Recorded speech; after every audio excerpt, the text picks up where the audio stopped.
कैसे हैं आप लोग? Welcome to this amazing achiever show. This is your mathematics educator Abhinav Jha, and we have a fantastic guest with us today.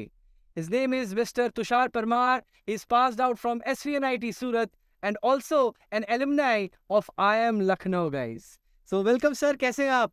Thank you so much. Okay. एकदम बढ़िया। Okay sir, तो हमारे जो audience है सर उनको आप एक brief introduction दे दीजिए अपने बारे में. एंड आगे बातचीत फिर बढ़ाएंगे हम लोग और डिस्कस करेंगे आपसे काफ़ी सारी चीज़ें, आपकी फ़न एक्टिविटीज़ इन कॉलेज, कैसा रहा आपका जेई का preparation and everything. Sure. So I have done BTech and MTech from NIT Surat. BTech करने के बाद गेट दिया था, then I done MTech and post that I work for 2 years and इसके बाद I am Lucknow join. Okay okay, fantastic sir. तो sir अभी obviously JEE 24 and 25 बहुत सारे बच्चे हैं हमारे साथ जुड़े हुए हैं, लिखना चाह रहे हैं सर जेई. ओके, और वो ऑब्वियसली एक इंजीनियरिंग फील्ड को चुनना चाह रहे हैं आगे जाके. तो आपका सर मतलब कैसा रहा प्रिपरेशन स्ट्रेटजी? जो बच्चे अभी जो जस्ट प्रिपरेशन स्टार्ट कर रहे हैं जेई की, उनको आप क्या मतलब गाइड करोगे कि क्या उस तरह का मोटिवेशन उनको रखना है इनिशियल डेज पे, ताकि वो लंबी दौड़ के मतलब आप बोल सकते हैं रेस के घोड़े बन सकें सर? बिल्कुल बिल्कुल। सो मैंने तो गुजराती मीडियम में पढ़ा था। ओके स्टेट बोर्ड एग्जामिनेशन दिया था, okay 12th examination. Then I took a crash course okay and I prepare for AIEEE and JEE for 2 months. Okay okay और हाँ, 2 महीने में पूरा करना, it is quite a difficult job. So I was studying for 16-17 hours a day. Okay okay okay. So definitely sir आपका preparation तो मतलब काफ़ी कॉम्पैक्ट था एंड ऑब्वियसली आपने काफ़ी मतलब लॉन्ग ड्यूरेशन दिया. बट जो बच्चे हैं सर आपके उसके बाद भी आपके काफ़ी फ्रेंड सर्कल में लोगों ने क्लियर किया होगा जेई मेंस जैसा एग्ज़ाम, जेई एडवांस जैसा एग्ज़ाम. तो सर आपको क्या लगता है कि मतलब 2 साल सफिशिएंट है टॉप 100 टॉप 1000 जैसी रैंक लाने के लिए? बिल्कुल बिल्कुल, it is more than sufficient. Actual में 2 महीने में लास्ट में सब नहीं पढ़ना, धीरे धीरे गुजरात बोर्ड का, स्टेट बोर्ड का पढ़ते रहिए, CBSE बोर्ड का पढ़ते रहिए, उसके साथ साथ JEE की प्रिपरेशन करते रहिए।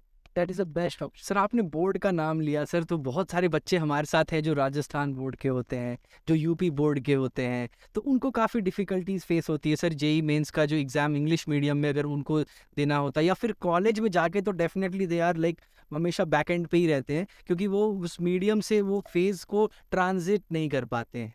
तो क्या लगता है सर आपको कि मतलब उन जैसे बच्चे जो अलग मीडियम से हैं उनको कैसे इंग्लिश मीडियम में ढलना चाहिए? बिल्कुल, I also face the same difficulties. So मेरे टाइम पे जो एग्ज़ाम थे, they were in English, only English. Okay, अभी तो दे हैव ड्यूअल लैंग्वेज और multi language question paper, correct correct. So that is a benefit. But ये benefit कुछ समय तक ही है। कॉलेज में जाता है, फिर कोई मीडियम नहीं आता, फिर सब इंग्लिश में ही है। Okay, great sir. सर अभी तो सर हम आपने शायद 2012-13 के टाइम पे जेई मेंस का दिया होगा, तो उस टाइम पे सर प्योरली ऑफलाइन रहता है कोचिंग इंस्टीट्यूट, उस टाइम पे वैसा सीन था. आज की डेट में बच्चों को ऑनलाइन का भी हेल्प मिल रहा है, तो आपको क्या लगता है सर कितना बेनिफिट होगा बच्चों के लिए मतलब ऑनलाइन सपोर्ट लेना लाइक I30 है ना? And offline obviously we have lot of centres across the country, right? Obviously we are penetrating in Rajasthan and UP and all parts of the country including Madhya Pradesh. So sir मतलब बच्चे जो offline institutes में पढ़ रहे हैं उनको online किस तरह से अपनी तैयारी से उनको हेल्प मिल सकता है, आपको क्या लगता मैंने जब एग्ज़ाम दिया था तो I join a coaching Okay. And it was offline, तब तो ऑनलाइन था ही नहीं। है? करेक्ट. तो क्लास में सिर्फ 20-30 बच्चे आते थे और अच्छा गाइडेंस देते थे। बट अभी के लिए बच्चों को बहुत बेनिफिट है, they can solve anything, they can see for solution online. Online classes होते हैं, ऑनलाइन में कभी भी टीचर को कांटेक्ट कर सकते हैं, आपके पास मल्टीपल ऑप्शन है। Correct. हमारे टाइम पे ये नहीं था, जो बुक में है वही करना है। अभी आपको क्वेश्चन पेपर मिलते हैं, सॉल्यूशन मिलता है और काफ़ी हेल्प मिल जाती है ऑनलाइन में, कनेक्टिविटी इतना ज़्यादा है। Great great. सर उसके बाद सर मैं आपसे पूछना चाहता हूँ कि आपने जो प्रिपरेशन की थी उसमें आपका सर सबसे स्ट्रॉन्ग पॉइंट क्या था? फिजिक्स, केमिस्ट्री, मैथ्स में सबसे ज़्यादा स्ट्रॉन्ग आपको क्या लगता था उस time? Chemistry, definitely chemistry. Okay okay. Wise मतलब क्योंकि सर मतलब उसमें कुछ चीज़ें जो होती हैं मतलब हमने पढ़ लिया तो डायरेक्टली उससे मतलब क्वेश्चंस भी हमको थोड़े सिंपल लगते हैं. और जेई मेंस का भी पैटर्न ऐसा लग रहा है आज की डेट में कि यार केमिस्ट्री अगर हमने ढंग से की है तो क्वेश्चंस बन जाते हैं. क्वेश्चन बन जाते हैं। सो सिलेबस होता है जो मैंने बोर्ड का पढ़ा था, स्टेट बोर्ड का। Then I studied NCERT books to prepare in English. Okay तो जो एनसीईआरटी बुक थी वो सिलेबस हमारे बोर्ड के सिलेबस के जैसा ही था, और वही सिलेबस सेम जेईई केमिस्ट्री में आता है। बट आप देखोगे फिजिक्स या मैथ्स, उसमें आपको काफ़ी एक्स्ट्रा पढ़ना पड़ेगा। Correct so chemistry is the subject जहाँ पे आप पूरा लगा सकते हो। You can attempt all the question with in short period of time. Great great that's why I also recommend my students कि सर मतलब फर्स्ट केमिस्ट्री ही करें, है ना, और जितना जल्दी हो सके इनफैक्ट इन 30-40 मिनट्स भी हो पाए तो पेपर को बिल्कुल। निपटा दिया जाए, ताकि वो जो बफर टाइम है वो मैथ्स और फिजिक्स में अगर कोई डिफिकल्ट और लेंदी क्वेश्चन है उसमें डेफिनेटली यूज़। ओके सर, और एक चीज़ आपसे मेरे को पूछनी थी कि मतलब अगर बच्चा प्रिपेयर कर रहा है तो हाउ इम्पोर्टेंट इज टेस्ट्स। तो आपने भी पेपर दिए हैं, आपने भी काफ़ी कॉम्पिटिटिव एग्जाम लाइक गेट को क्वालिफाई किया है, आपने फिर कैट जैसे एक बहुत बड़े एग्जामिनेशन को क्वालिफाई करके आप IIM लखनऊ जैसे प्रेस्टिजियस कॉलेज में गए हो। सर आपको क्या लगता है कॉम्पिटिटिव एग्जामिनेशन में टेस्ट कितना बड़ा रोल प्ले करता है? मॉक टेस्ट होते हैं, दैट इज मस्ट। उसके बिना कॉम्पिटिटिव एग्जाम क्रैक नहीं हो सकते। ओके अगर आप बहुत टैलेंटेड हो, इफ़ यू नो एवरीथिंग, सब क्वेश्चन सॉल्व कर पा रहे हो, फिर भी क्या होता है एग्जाम टाइम पे कुछ क्वेश्चन में ज़्यादा टाइम लग जाता है, फिर आपके लिए बाकी क्वेश्चन में कम टाइम रहेगा।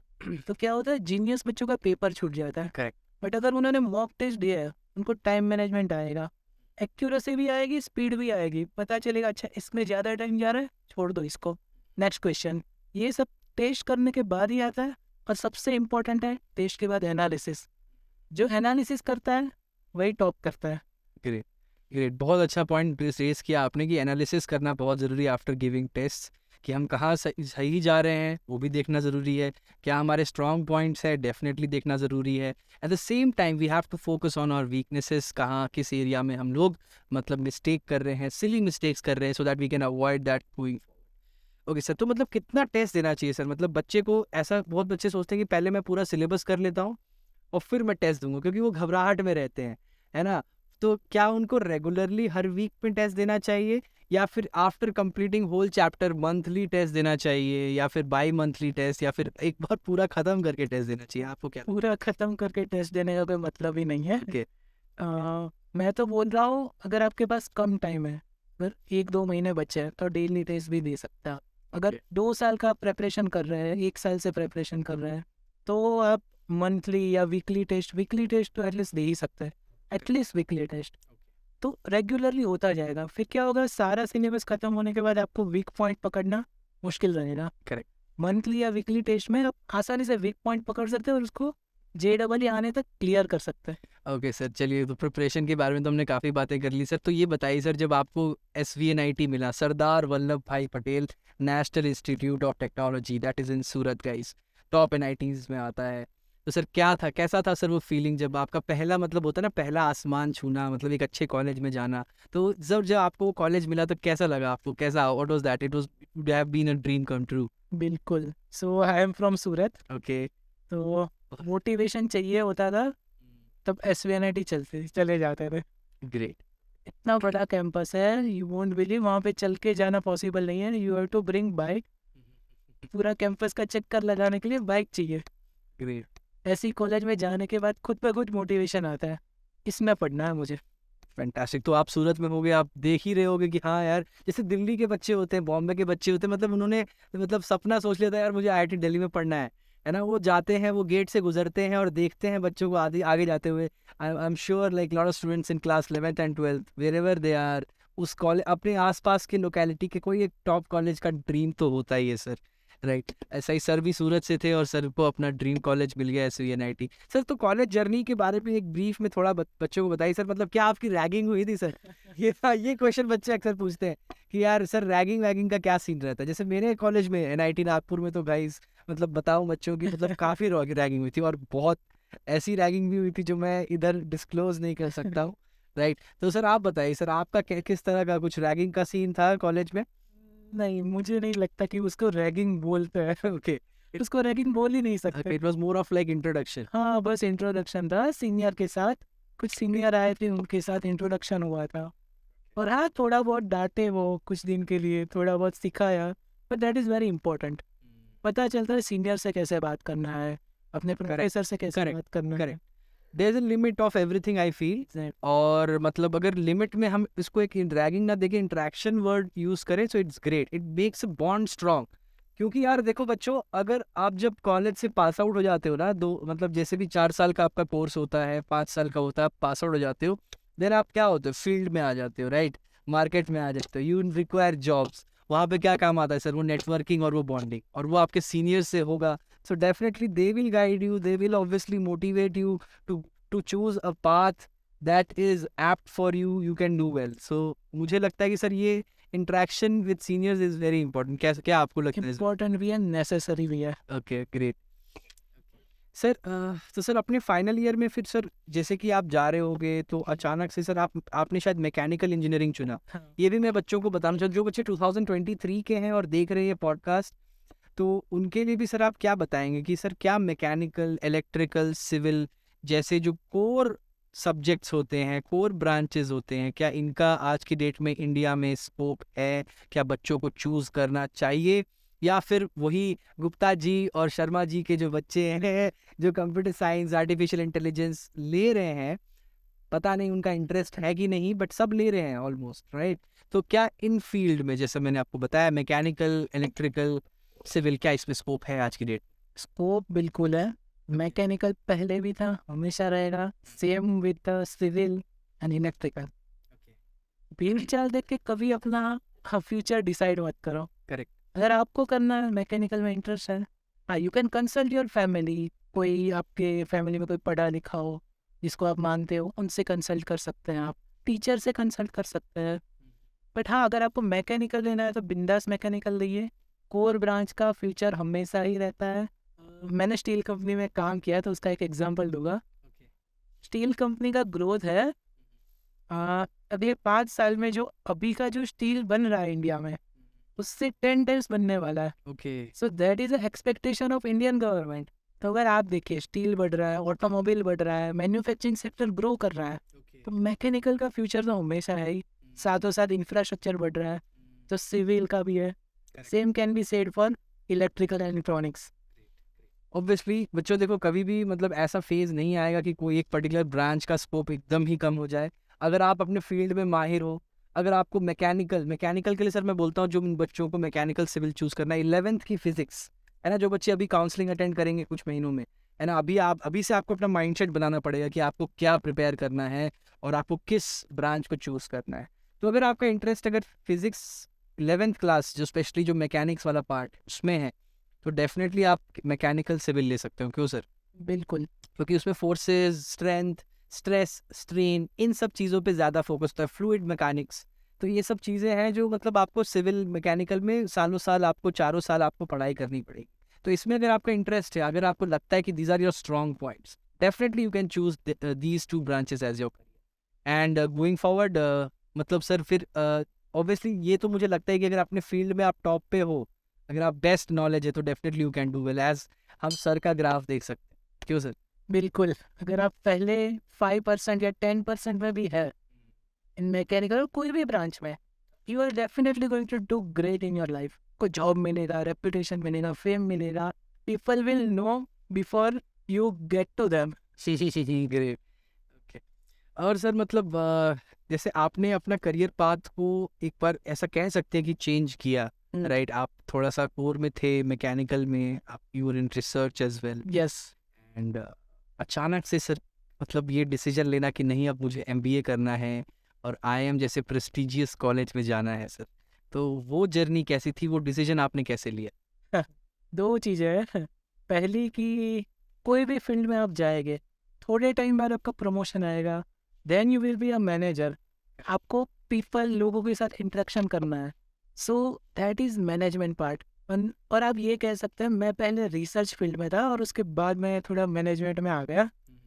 तो मेरी जॉब ही ऐसी थी कि I had to interact with lots of people, so there थोड़ा मैनेजमेंट में इंटरेस्ट आया, बिजनेस में इंटरेस्ट आया, and then I choose this field. Robert Greene की एक बुक है, मास्टरी, उसमें बोलते हैं, your life's calling is to find out your life's calling. Nice nice. So वही है बच्चों, मतलब इट्स नेवर टू लेट है ना? अगर आपने गलती से कोई ब्रांच भी चूज़ कर ली, है ना? लेट्स सपोज़ केमिकल ले लिया, आप अच्छे कॉलेज आईआईटीज़ में बहुत बच्चे होते हैं सर, मतलब टॉप कॉलेज में आईआईटी में शायद लोअर ब्रांचेज़ मिल रही होती हैं, राइट? और कभी-कभी उनको एनआईटीज़ में अच्छी ब्रांचेज़ मिल रही होती हैं। तो अगर आपको ऐसा कुछ एज़ सच इंटरेस्ट डेवलप नहीं हुआ है कि यार मुझे लेट्स सपोज़ कोई अच्छी ब्रांच नहीं मिली, तो you can think what your heart is saying कि यार मेरे को आईआईटी का टैग चाहिए तो चाहिए, so go for it. And sir, बिल्कुल it's never too late. You can go to IIT. You can think about different aspects of life. UPSC, right? You have obviously CAT to go get into MBA like sir did. MS कर सकते हैं आप. There's GMAT. Lot of things are there. Notes of So opportunities है तो मतलब आप decision जैसे sir से हमने सीखा, सर कभी भी डिसीजन हम अपना लाइफ में अगर हमको लगता है तो हमको डेफिनेटली लेना चाहिए उस बिल्कुल डिसीजन. बिल्कुल and one more thing Yes, जो आपने बोला उसी को थोड़ा आगे बढ़ते हुए correct. गूगल जैसी कंपनी में they don't see your background आपका qualification they see what is your skill level आपका कोई भी XYZ ब्रांच है आपको कितना कोडिंग आता है आपको कितना मास्टर है उस पर्टिकुलर फील्ड में then they will definitely choose you correct. That's a good thing that we learn from sir कि मतलब बी कॉन्फिडेंट, है ना? लाइफ में जो डिसीजंस हैं अगर आपको स्ट्रॉन्ग डिसीजंस लेना है तो आप ले सकते हैं गाइस. तो अभी भी यार मतलब जो भी बच्चे हैं 2023 का जो भी बच्चा है हमारे चैनल पे, right, you can stay here with us. Our team will be definitely guiding you throughout your counselling. आपको कॉलेज में कौन सा कॉलेज चुनना है, कौन सा ब्रांच चुनना है, we will be coming here and we have some amazing experts with like Tushar sir as well, right? तो सर मतलब लास्ट में आप बच्चों को क्या गाइड करना चाहेंगे कि मतलब अब जो भी जेईई की प्रिपरेशन करना चाह रहा है तो मतलब क्या उसको अभी लाइफ में आगे 5-10 साल क्या सोच के चलना है कि मतलब हाँ अभी मैं प्रिपरेशन कर रहा हूँ तो इंजीनियरिंग में स्कोप है पहली बात, और मतलब मोटिवेटेड कैसे रहना है सर 2 साल तक? स्कोप तो बिल्कुल है आप अगर आपका घर पास में है किसी NIT या IIT में तो आप वहाँ पे जाके दिखाइए मुझे तो इससे ही मोटिवेशन आ करेक्ट, जाता है बहुत अच्छी पॉइंट बोली सर आपने. Yes, and one more thing kind of suggestion पढ़ते टाइम अपनी हेल्थ का बहुत ध्यान रखना है अगर आपको बीमार नहीं पड़ना है 2 साल that is very critical period of your time correct.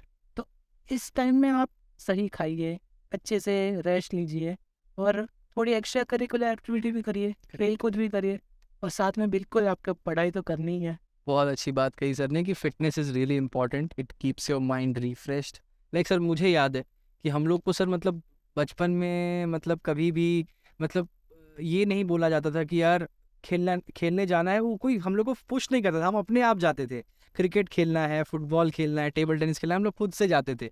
There was no one behind us to push it and that used to keep us fit, है ना? दैट हम लोग उस बचपन में सब लोग देखेंगे कि हम लोग सब बच्चे लोग जितने जो भी हैं जो अभी शायद 25 एज क्रॉस कर चुके हैं कि दे आर फिट, राइट? और फिर धीरे धीरे when we come to corporate तो डेफिनेटली ये सारी चीज़ें कम हो जाती है कम हो जाता है एंड उसमें फिर हमारे फिटनेस इफेक्ट होता है. तो अगर आप अभी से गुड हैबिट्स मेंटेन करना स्टार्ट कर देंगे तो आगे जाके आपको ये डिफिकल्ट नहीं होगा, right? Rather than playing a video game or PlayStation at home, go out, have some sports like badminton, outdoor activities. तो उससे आपका माइंड रिफ्रेश होगा एंड मतलब अल्टीमेटली यार you will become like a very good mindset. आपका mindset अच्छा develop होगा and you will definitely succeed, right? और वो टेंशन्स बहुत क्रीप इन हो जाती है सर, है ना? एग्जाम आने वाला है तो जो बच्चे हैं जो अभी जेईई एडवांस देना चाह रहे हैं तो सर एग्जाम से जस्ट पहले मतलब कैसा माइंडसेट रखना चाहिए सर? आपने काफ़ी कॉम्पिटिटिव एग्जाम्स क्लियर किए हैं लाइक जेईई, नीट, कैट, तो जस्ट एग्जाम से कुछ दिन पहले तो कैसा माइंडसेट रहना चाहिए सर बच्चों को प्रिपेयर करने का? पहली बात अगर आपने इनफ मॉक्स दिए हैं करेक्ट. तो आपको इतना टेंशन नहीं आएगा आपको पता है मेरा ये एक्यूरेसी है मेरा ये स्पीड है इतने तो मैं स्कोर कर ही दूंगा करेक्ट. तो वो इम्पोर्टेंट है बट हाँ फिर भी माइंड को काम रखना जरूरी है 2 दिन पहले पढ़ना सब बंद कर दीजिए कोई नए टॉपिक को छूइए ही मत बहुत सही. जो पहले किया उसका रिवीजन कर सकते हैं पर ज़्यादा एग्जाम्पल आपको सॉल्व नहीं करने जो किए उसके ऊपर ही ध्यान दीजिए. और मैं क्या करता था for my personal experience I went to walk long walk okay. आधा 1 घंटे का वॉक करने चला जाता था मस्त चल के आता था सब फ्रेश हो जाता था. चलिए सर से काफ़ी कुछ सीखने को मिला. Thank you sir for coming on the show and it was great talking to you and I hope बच्चों को काफ़ी मतलब आपसे मतलब मोटिवेशन मिला होगा कैसे प्रिपेयर करना है जेईई मेंस जैसे टफ एग्जामिनेशन के लिए. और नीट जैसे मतलब ऑल इंडिया लेवल पे जो एग्ज़ाम होता है सर, मतलब आज की डेट में 18 लाख 19 लाख बच्चे दे रहे हैं नीट, तो काफ़ी कॉम्पिटिटिव हो गया है। बट जैसा कि सर ने बताया guys, there scope in every field, you just have to be the best, right? Try to be the best in what you do and rest sir, मतलब लाइफ है, कभी भी कुछ भी पलट सकता है सर का, आप लोग देख सकते हैं, राइट? मतलब sir has gone to premium college back Lucknow, तो आप भी जा सकते हो गाइस। तो कभी डीमोटिवेट नहीं होना है, कभी अच्छा कॉलेज नहीं मिले कोई दिक्कत नहीं, लाइफ में हमारे पास बहुत सारे मौके मिलेंगे, लाइफ हमको बहुत सारे मौके देगी आगे। So guys all the best to the guys who are preparing for J24 and 25, and this achievers talk will continue with some amazing achievers which we have. Take care. Bye bye. Thank you. Thank you. All the best. All the best.